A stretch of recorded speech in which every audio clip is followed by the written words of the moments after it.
Hi, my lovies. Welcome back to my channel. I'm so glad you're here. Today we are doing a little Q&A. I've never done one on this channel, which is kind of wild because I feel like I do, Q&As every once in a while on my Instagram at least. So it's kind of crazy that I haven't done one on here yet. But I actually sourced these questions from a couple of different places, YouTube not being one of them, which is also kind of crazy. I'm just now realizing. So we'll have to set that up next because I do want to hear questions from you guys. But today we're answering some questions from Instagram and from a web. So we'll get into those. And I kind of reviewed these questions, but I didn't allow myself to think too much about them yet because I feel like when I answer questions on the spot, what comes out is a little more authentic and genuine rather than me thinking about what I'm going to say or how I'm going to answer a question beforehand. So we're going to get into these, and something that comes with doing it on the spot is that's probably going to be messy, and I'm going to stumble over my words and maybe embarrass myself a little bit, but that's okay. That's what we're here for. The realness. So we'll start with one from Instagram. Actually, we'll go ahead and do all the Instagram ones first. And you guys had some really good ones on Instagram. A lot of not really good ones. Most of you didn't understand the part where I said that they need to be appropriate. So, but I did get several good appropriate questions to answer. So the first one is from Douglas High Tech Life. He says, "Where do you want to be in 5 years?" And I actually think about this a lot because visualization, manifestation is a big part of my life, and I think about the future a lot. Less of I need to work really, really hard so I can get to this. Don't get me wrong, I do work hard, but I more so allow the universe to kind of step in and lead the way, and I just give suggestions. I would love it if this happened. So I don't necessarily have a 5 year plan, but where I would love to see myself is on a piece of land with a home that I had built for me and possibly a family. And it's off grid, there's a big garden, and we collect rainwater and use it to water our plants and to, use throughout the house. And we've got solar panels and just all the things. I want to be very self-sustained. One day I want to have a little farm with chickens and goats and all the fun stuff, and probably longer than 5 years away, but I do want to have little kiddos running around, and I want to homeschool them, and I want to raise them close to the earth and to nature like I was raised. And that's my vision. That's what I would love to see in 5 to 10 years from now. Greg Ritchie 2 says, "What have you found to be the biggest hindrance to people believing in themselves?" I do talk to a lot of people every day. That's the biggest part of my job, is talking to people.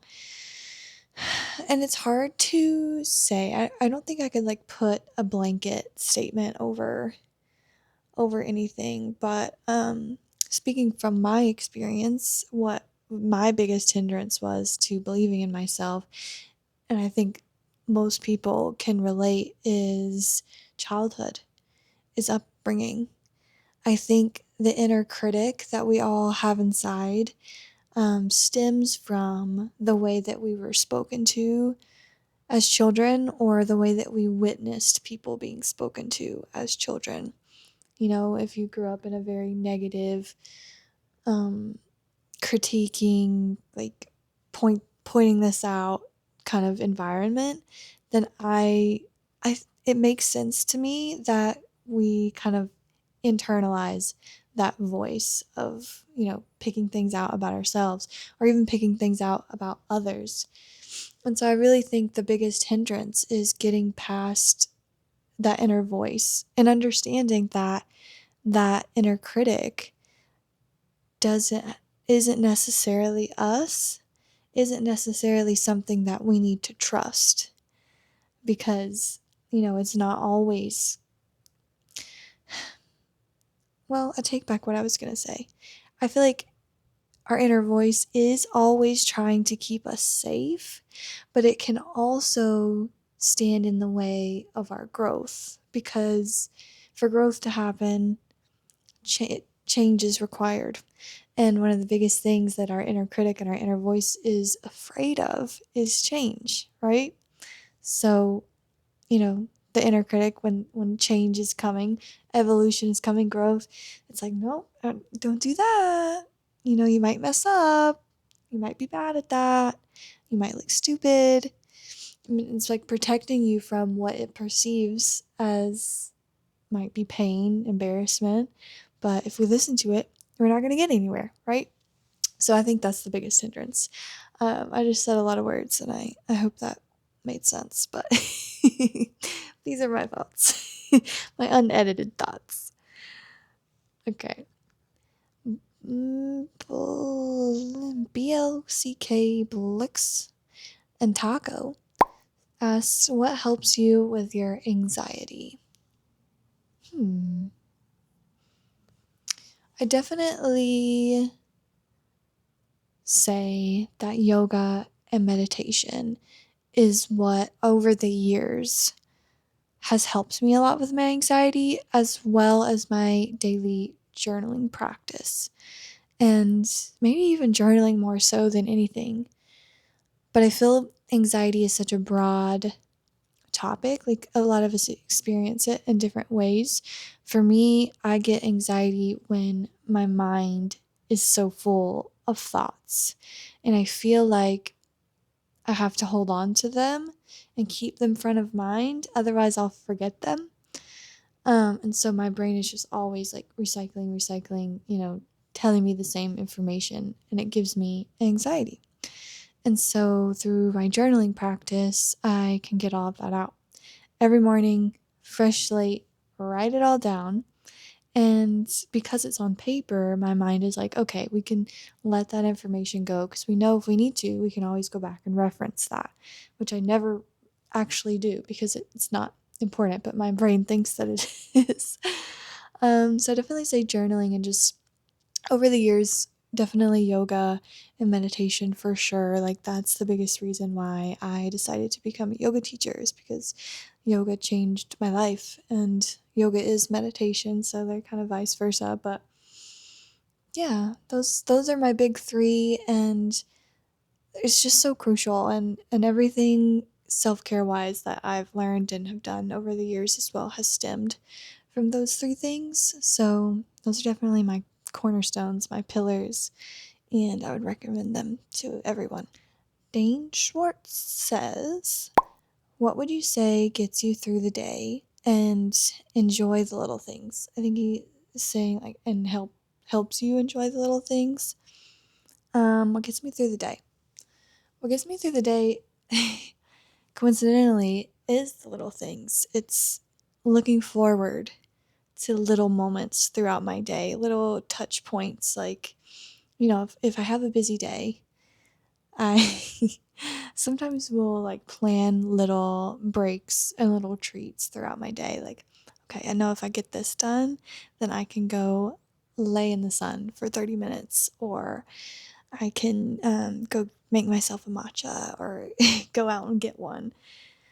And it's just like setting myself up for little joys and allowing myself to truly enjoy them as well when the time comes, knowing that I've done the things I need to get done, and now I can enjoy this. Even though there are other things still on my to-do list, I deserve to enjoy this now. And then once my cup is a little more full, I can go and accomplish more. And I think that's what gets me through the day.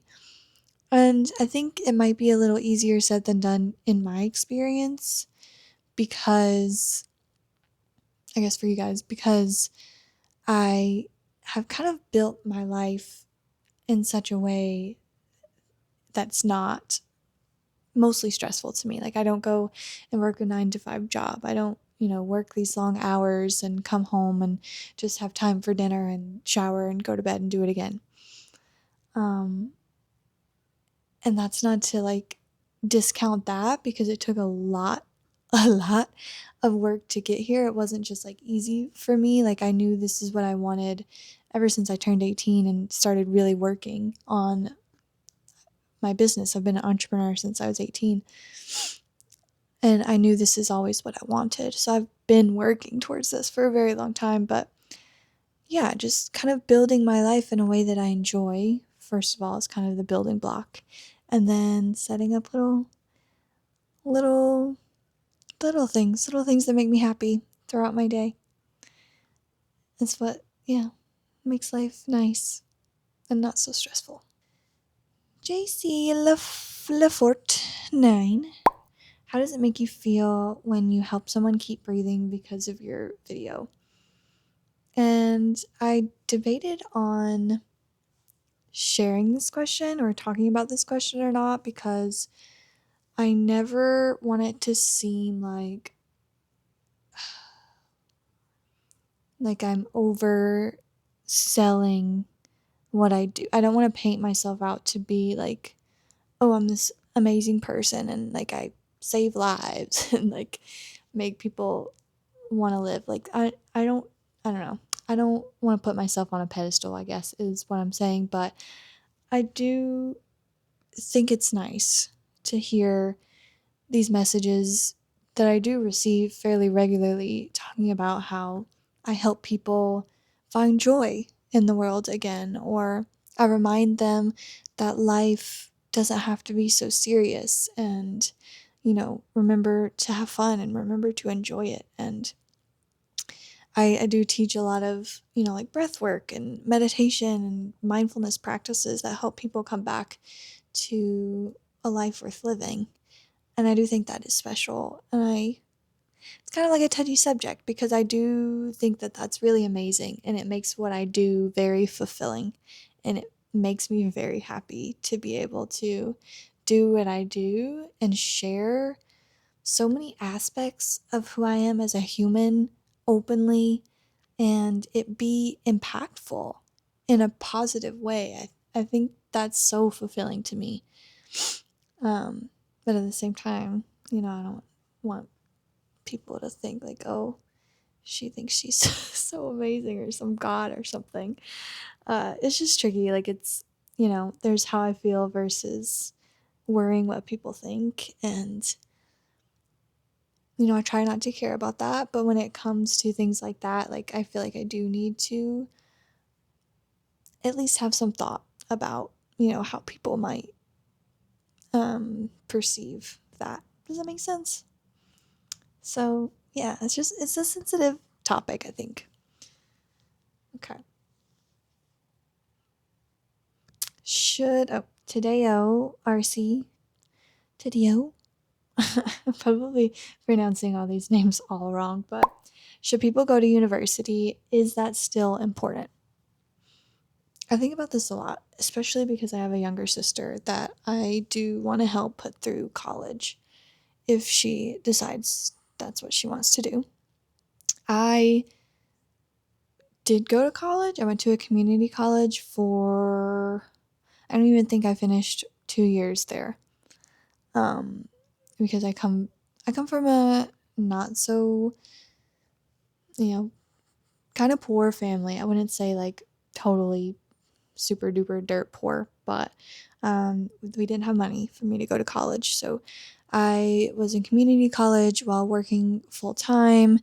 And forgive me for going on a total like backstory rant to answer your question, but I was working full time while trying to go to college, and I couldn't do that. I burnt out, had to drop out, and I accomplished a lot without a degree. Like I was going to college for marketing, um, And then after I dropped out, a couple years after that, I got, quote unquote, big girl job in marketing.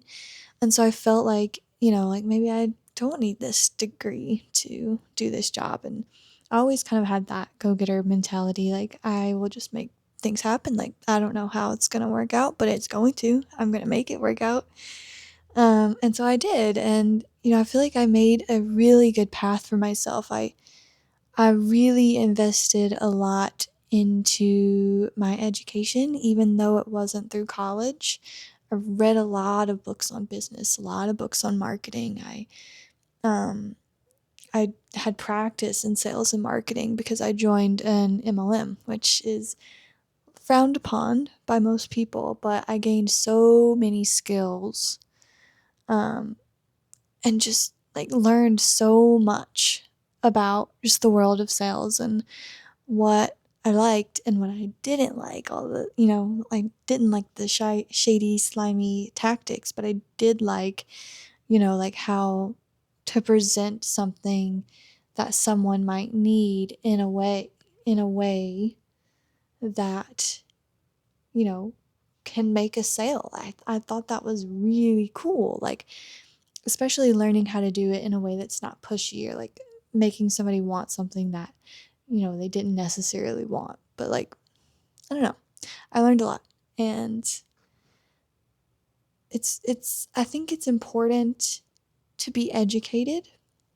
And I think that if you don't have the motivation to educate yourself in something, in a trade, in a career path, in something, then maybe college is the right move, because then, you're kind of like put in that situation and you almost have to have to learn. So I guess it just depends, because I do think everybody's meant to everybody has a certain set of skills. And I think everybody should develop those skills and build on those skills and build a career that is fulfilling and something they're good at. And I guess people just have different paths, right? I don't think it's necessary to answer the question. I don't think it's required for a lot of things. Like, don't get me wrong. Obviously, the argument there's careers out there that definitely go to college for, like being a doctor or, all these, those things that you definitely need a piece of paper saying you can do it for. But I don't think it's as important as it used to be or was previously thought. All that to say. Macabre, I think that's how you say that word. Macabre sea gambit. Do you think one day you will leave the erotic entertainment behind and settle down married with family? Definitely. That is part of my plan, to one day leave the adult industry and have a family. I think I don't want to be doing what I'm doing, that aspect of what I'm doing, when, I'm bringing children into this world. Not because I think there's anything inherently wrong with what I'm doing, but I just don't want that to be in our home. I don't want any chance of, my child being exposed to something like that. Cardo CRSP says, your most touching moment doing what you do. And I gotta say, it's interesting that you ask me this question, Ricardo, because probably my most touching moment was one that you were a part of, I believe, when I did a program called Bloom last year, I want to say. Was it last year? It feels like it might have been longer than that. But basically I had people sign up to be a part of this group where we all came together on Zoom. It was a men's group and me, and basically I led them through different topics that most people, specifically most men, don't have safe spaces to talk about. So we talked about, what did we talk about? Shame, grief, being vulnerable, There are several other topics, but I think the most beautiful and touching moments were during Bloom when, these all these men came together and were so vulnerable and like shared their emotions and their feelings in such an open way. And people were coming on and being like, yeah, me too, like I experienced that too. And this might be or some of them did say, this is the first time I've ever told anyone that, to people that they've never met before, right? And just creating a safe enough space where people felt open to do that was so amazing to me, and it still to this day is one of the most touching moments doing what I do. Yeah, I miss that. I miss Bloom. Colin Milch says, how does your family feel about you doing this kind of content? My family all know about what I do for the most part. For the most part, my family all knows. And they're they're cool with it. They're chill. They know what I do. They respect it. They're open to it. Would I say that they're like excited about what I do? I would say not. And it's interesting because there's a lot of aspects of what I do, right? I have this YouTube channel. I do things like Bloom that I was just talking about, like at my Instagram that helps a lot of people. There's a lot of aspects of what I do that they're proud of and they're inspired by and they think is awesome. But and there are other parts that they're like, okay, well, I could do without that. And that's okay. They're supportive and, they respect me and understand. And so it's all good. Yeah. What are some of your positive affirmations that you say every day? Jab 050501 says. Recently, I haven't always said affirmations every day, but as of recently, I have been reading, or I should say rereading, one of my favorite books. It's A Happy Pocket Full of Money, which I can't remember the author right off the top of my head, but within the book, it has you read, these same affirmations over and over. It's like it'll have a section and then it'll have the affirmations section. And it'll be kind of random, but it's kind of sprinkled throughout. And it is, I am wealth, I am abundance, I am joy. And I think that's just all encompassing of everything that I desire in my life.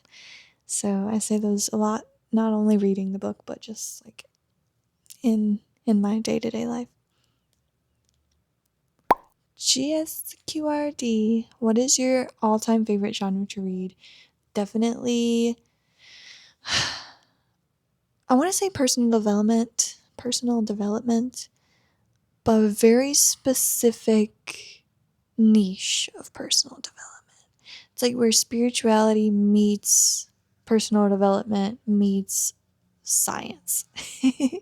So I love books that take spiritual ideas and explain them with science, because that's just how my brain works. Like, for example, the book I'm reading, Happy Pocket Full of Money, it talks about quantum physics and relativity and like things like that, and how that coincides with ideas like how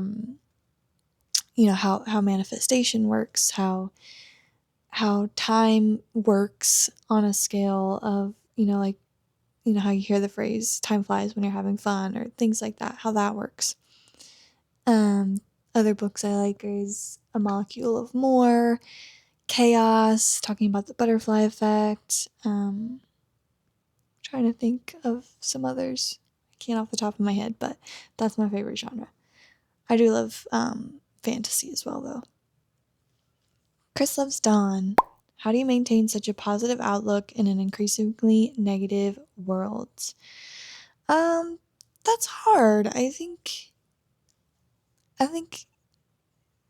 hmm.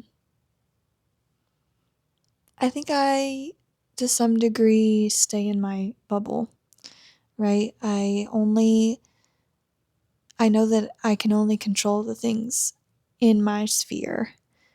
and I try not to worry about the things that I can't control. And I think that's just what it comes down to, is like, if it is it something I can control? If not, I try not to linger on it. I know there are horrible things going on this planet, and if I'm such an empath, if I linger on it too much, it breaks my heart. And then I can't do anything, right? Because I'm in just like this like space where then it gets depressing, right? And if I can control it, can I do something about it? Yes. And then I'll try my best to make it better. And that's just kind of how I live my life. Okay, moving on to some questions from the other place, the blue place. Someone says, do you meditate and does it help if you can't sleep? Definitely. I kind of already talked about my meditation practice a little bit. I actually meditate in the mornings for about 15 to 20 minutes every day, most days. And I guess that doesn't relate to sleep, but a lot of times before bed, if I'm having trouble getting to sleep, first of all, I stretch every night before bed. If you're not doing that and you can't sleep, try that. But I'll also sometimes do body scans, and I would definitely recommend like typing up on YouTube body scan meditation and try that before bed one night, because it helps a lot. It helps you relax your body. And a lot of times when we can't sleep is because our body is restless, and it'll also calm down your mind as well. So try that. I do that a lot. Someone has 4 questions for me. What keeps you motivated to do what you do for a living? Just the joy that I receive from it. I have so much fun. I enjoy it. I guess that's the motivation.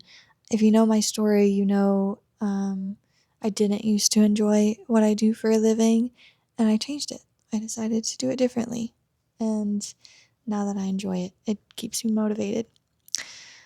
What inspired you to put out positive vibes videos? Honestly, it was kind of selfish. It's it's just what I enjoyed creating. It's what I had fun making. I enjoy relaxing people. I enjoy making people feel loved and cared for and connected. So, I didn't start making them thinking like, oh, I'm going to go viral and it's going to be amazing. I made it because I liked it. I wanted to. What video of yours is your favorite? Considering where this is, I guess you're talking about videos there. And probably that's my favorite right now is my newest ASMR video where I'm, it's like POV, you're laying in my back on your, you're laying in my lap and I'm rubbing your back and giving you back scratchies and like helping you relax.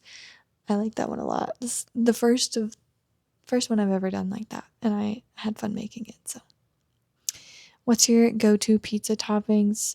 Black olives, onions, garlic, and banana peppers. Elite combo. Okay, someone else also asked me some rapid fire questions, so we'll answer those quickly too. What made you? Oops, out of Wi-Fi. What made you create content, generally speaking, in the first place?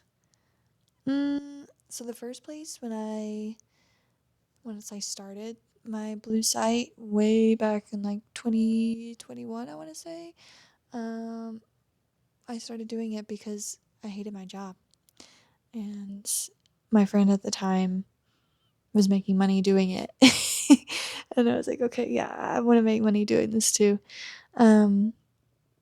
Go read the articles that I've done about how I kind of transitioned from that work, just trying to make money, into the work that I do now that's more like purposeful and gives me feelings of purpose. But yeah, to make money. What animal or creature would you be if you get to choose any? I feel like I would want to be like a duck or something. Like ducks have the best life. You see them around just like in the water, just like living their best freaking life. They look like they're just like the most chill things. I want to be a duck. Have you been recognized in public? If so, how was it? no, actually. You know, I maybe have, and they just never came up to me, but no one's ever like recognized me and like came up to me and said, "Hey, I know who you are." Which I would probably get very nervous and be very awkward, and it probably wouldn't go very well if that happened. My favorite video game, probably of all time, either Legend of Zelda, Breath of the Wilds, or why can't I think of the name of my favorite game right now? It's Elder Scrolls game. It's like one of the biggest games in the world. Why can't I think of it right now? Anyways, if you know what I'm talking about, you know the one. Do you have a fun story of any of your doggies?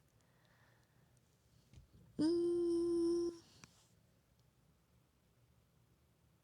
I, you know, like my dog is just so weird in general. She's a freaking weirdo, just like her mama. And I don't know, it's hard to think of a specific story where she did something funny. But she's just a weirdo. Sorry, I can't come up with a story right off the bat, but she's a weirdo, and I love her, and her personality is just funny. She's just like, people that are like naturally funny without having to try. That's her. That's my baby girl. Oh my gosh. That's all the questions I have for you. This video is longer than I thought it would be. So I do hope that you enjoyed me yapping for this song.